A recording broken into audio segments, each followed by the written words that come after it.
Hi Chaitanya గారు. Hello madam. Chaitanya గారు, పాపం కొంతమంది పేషెంట్స్ ని చూస్తుంటాం.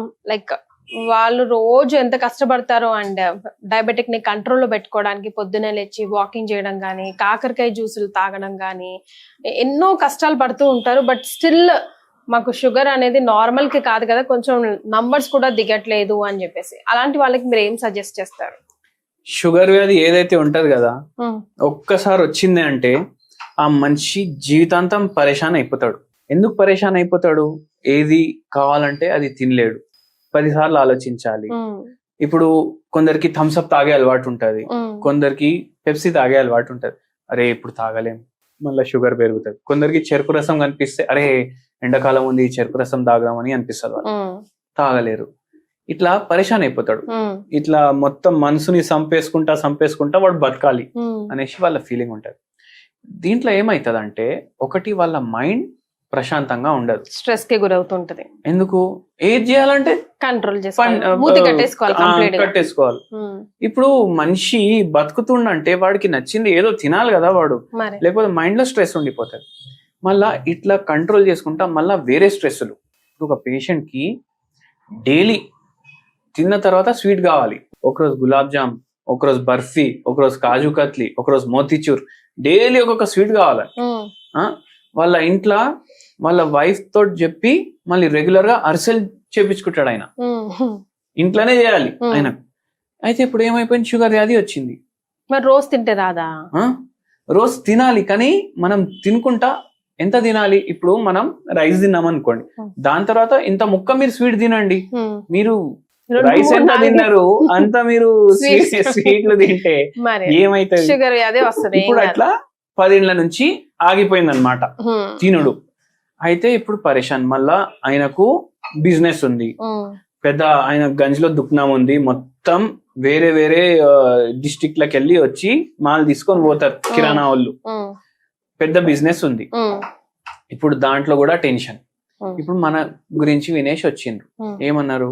నేను షుగర్ వ్యాధి వచ్చినప్పటి నుంచి ఏం తినలేకపోతున్నా, నాకు స్వీట్లు అంటే ప్రాణం, డైలీ స్వీట్లు తింటా నేను, ఇప్పుడు ఏం తిననీకి వస్తలేదు. మళ్ళా ఇంకోటి విచిత్రం ఏంది అంటే, నేను తింటలేను, డాక్టర్ చెప్పిందే తింటున్నా, నాకు షుగర్ కంట్రోల్ అయితలేదు అయినా కూడా. ఇప్పుడు నేను స్టార్ట్ చేసినప్పుడు నాకు ఫాస్టింగ్ ఏమో 170, 180 ఉంటుండే, పోస్ట్ లంచ్ ఏమో 220, 240 ఉంటుండే. మందులు వాడడం స్టార్ట్ చేసినాం, మళ్ళా పోస్ట్ లంచ్ పెరిగింది 300కి, మందులు వాడుతున్నాయి, ఫాస్టింగ్ కూడా పెరిగింది, HbA1c పెరిగింది, డాక్టర్ ఏమో డోస్ పెంచింది. మళ్ళా కొన్ని రోజుల కంట్రోల్, మళ్ళా ఇన్సులిన్ కి వచ్చేసిండు ఆయన ఒక 5-6 ఏళ్ళ తర్వాత. అంటే ఎంత కంట్రోల్ చేసుకున్నా కంట్రోల్ అయితలేదు. ఇప్పుడు ఏం చేయాలి? ఇప్పుడు ఏమైంది అంటే, మన గురించి ఎవరో ఎందుకు అన్నారు వాళ్ళకు అంటే, అది కిడ్నీల మీద కూడా ప్రభావం చూపించడం స్టార్ట్ అయింది. ఇప్పుడు సిరం క్రియాటినిన్ ఉంటది, సిరం క్రియాటినిన్ పెరిగిపోయింది ఆయన.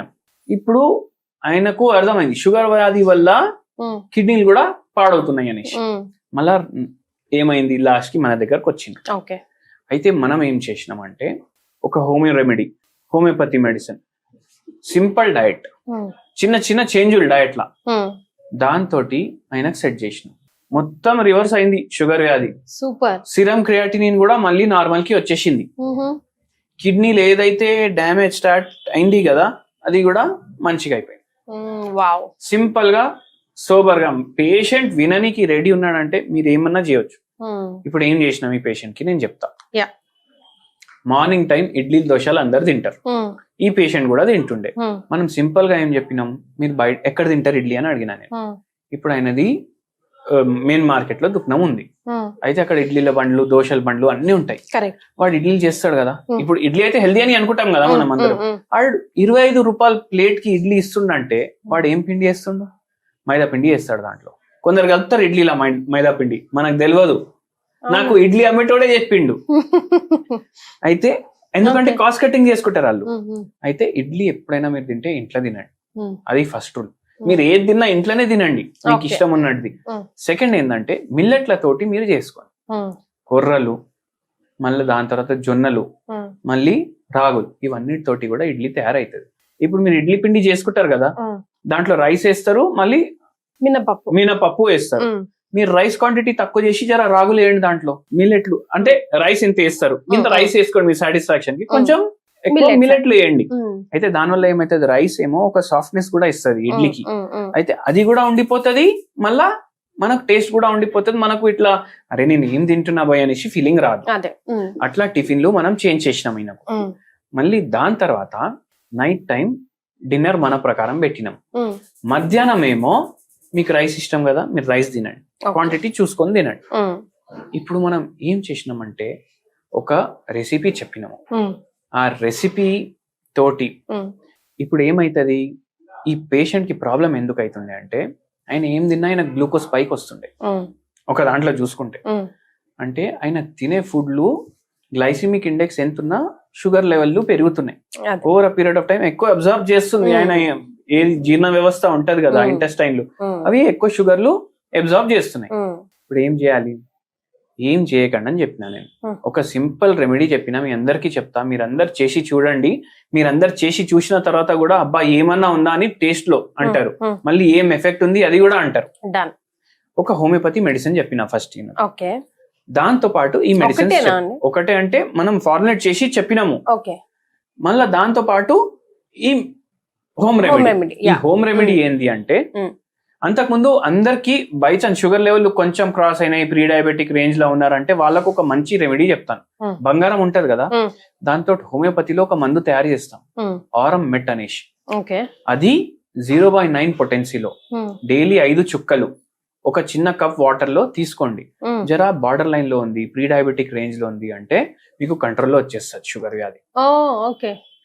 మళ్ళీ మీకు వేరే వాళ్ళకు ఎవరికన్నా ఎక్కువ షుగర్ వ్యాధి ఉందంటే వాళ్ళకు మన రెఫరెన్స్ ఇవ్వచ్చు, తీసుకోవచ్చు, బేఫికర్ తీసుకోవచ్చు.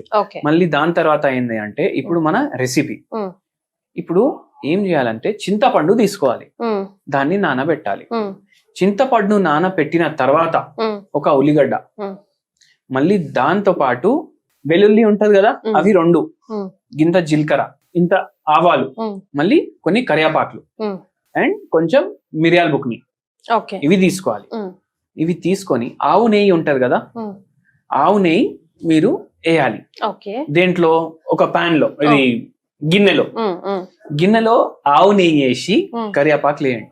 కొంచెం బ్రౌనిష్ అయినప్పుడు వరకు ఆగండి, క్రిస్పీ అయిపోవాలి కరియాపాకులు. మళ్ళీ దాని తర్వాత దాంట్లో జీలకర్ర ఆవాలు వేయండి. దీంట్లో మీరు మిరియాల పొడి యాడ్ చేయండి అప్పుడే.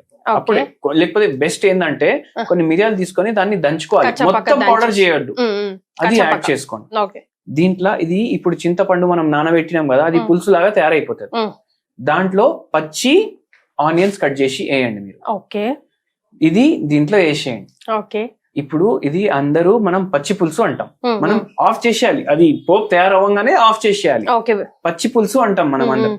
ఈ పచ్చి పులుసు మీరు ఐదర్ రాగి గట్క, లేదంటే జొన్న గట్క, లేదంటే ఈ 2 గట్కాలు మీకు ఇష్టం లేవు అంటే జొన్నల రొట్టె ఉంటది కదా, ఒక రొట్టెని చిన్న చిన్న ముక్కలు చేసుకోండి, అది దీంట్లో కలుపుకొని మీరు తినండి నైట్.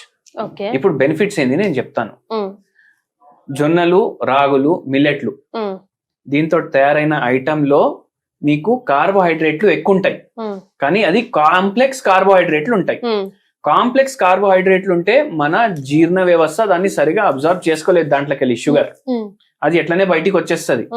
మళ్ళా సెకండ్ ఏంది, ఇప్పుడు మనం చింతపండు పులుసు వాడుతున్నాం కదా, దీంట్లో చింతపండులో ఏం బెనిఫిట్స్ ఉంటాయి అంటే, ఇప్పుడు ఎవరు పేషెంట్లకు ఇట్లా షుగర్ ఎక్కువ అబ్జర్వ్ అవుతుంది కదా, అది అవ్వకుండా చూసుకుంటది. కానీ చాలా మంది చింతపండుని అవాయిడ్ చేస్తారు, అయితే అది కూడా ఎందుకు అవాయిడ్ చేస్తారు వాళ్ళకి తెలుసు.